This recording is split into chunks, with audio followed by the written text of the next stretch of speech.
లేకపోతే వాళ్ళపైన కూడా యాక్షన్ ఉంటుంది. నేను ఐఎమ్ వెరీ క్లియర్. అందుకే టెక్నాలజీ అంటే ఏదో మేము మా ఇష్ట ప్రకారం పెట్టేస్తాం. ఇంత మునుపు మనం చూసాము దిశ యాప్ అన్నారు, దిక్కుమాలిన యాప్గా తయారైంది.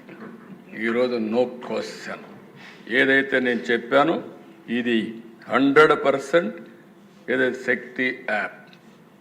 ఒక్కసారి మీరు టెస్ట్ చేసి చూడండి. ఎవడైనా అవకతాయితనంతో బిహేవ్ చేయాలని మీరు చేసి చూడండి. ఆడబిడ్డలు శక్తి యాప్ ద్వారా అప్రోచ్ కండి. అప్రోచ్ అయిన తర్వాత 100% యాక్షన్ తీసుకునే బాధ్యత ఈ ప్రభుత్వాన్ని అని చెప్పి మరొకసారి తెలియజేస్తున్నాను. అవేర్నెస్ రావడానికి ఎమ్మెల్యేస్ కూడా మాట్లాడండి, ప్రజల్లో చైతన్యం చేస్తారండి. మీరు ఒక విషయం గుర్తుపెట్టుకోవాలి, ఎప్పుడు కూడా చట్టం ఉంటుంది, లేకపోతే అనేక చర్యలు ఉంటాయి. కానీ ప్రజల్లో చైతన్యం లేకపోతే మన చట్టాలన్నీ కూడా ఎవరూ ఉపయోగించుకోలేని పరిస్థితి వస్తుంది. ఇప్పుడు కూడా టెక్నాలజీ కూడా అంతే.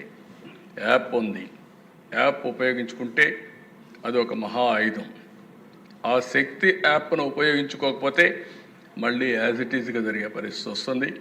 అందుకే ప్రతి ఒక్క ఆడబిడ్డని ఎడ్యుకేట్ చేయండి. ఆడబిడ్డకు రక్షణగా శక్తి యాప్ ఉంటుంది. దీన్ని పూర్తిగా ఉపయోగించుకునే బాధ్యత ఆడబిడ్డలది. వాళ్ళల్లో చైతన్యం తీసుకొచ్చే బాధ్యత ఇక్కడుండే ఎమ్మెల్యేలది. మీ కాన్స్టిట్యున్సీలు ఎక్కడైనా ఉపయోగించుకోకపోతే ఫస్ట్ నేను ఎమ్మెల్యేని అడుగుతాను, ఎందుకు మీరు చెప్పలేకపోయారని. మీరు అక్కడ కార్యకర్తలు ఉంటారు, 3 పార్టీలు కలిసి ఇంటింటికి చెప్పండి. అవసరమైతే కొన్ని పాంప్లైట్స్ వేయండి. ఒక్క క్రైమ్ జరిగితే అప్పుడు చూడండి.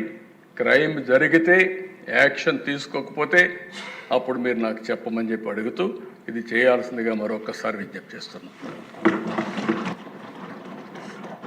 గౌరవనీయ ముఖ్యమంత్రి గారు ఈ చర్చలో పాల్గొనటం, ఈ స్త్రీ యాప్ ద్వారా మహిళలకి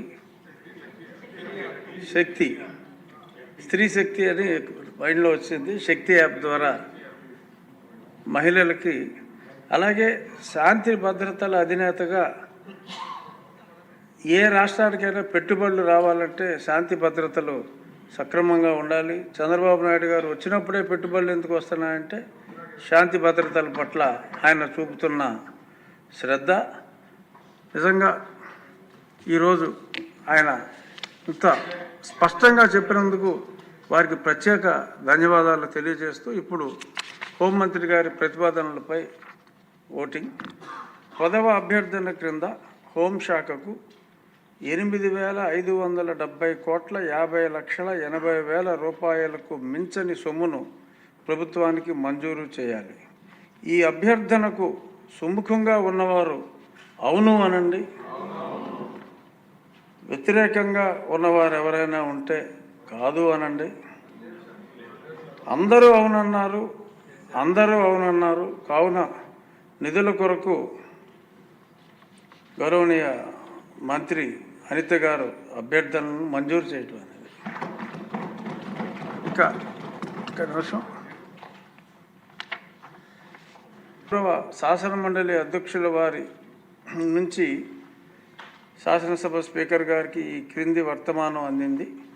మార్చి 11, 2025వ తేదీన జరిగిన ఆంధ్రప్రదేశ్ శాసనసభ సమావేశంలో ఆమోదించి శాసన మండలికి పంపిన ఆంధ్రప్రదేశ్ లిఫ్ట్లు మరియు ఎస్కలేటర్ల బిల్లు 2025 ప్రతిని ఆంధ్రప్రదేశ్ శాసన మండలి కార్యవిధాన కార్యక్రమ నిర్వహణ నియమావళిలోని 147వ నియమం ప్రకారం శాసనసభ ఆమోదించిన రూపంలోనే తిరిగి పంపుతున్నాను.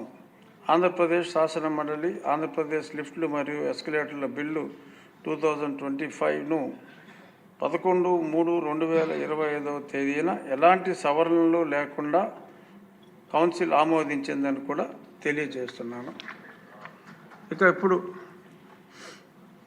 అందరూ చాలా కాలాతీతం అయింది, కానీ ఇంపార్టెంట్ సబ్జెక్ట్ కాబట్టి ఒక్కళ్ళు కూడా సభ దాటి బయటికి వెళ్ళలేదు.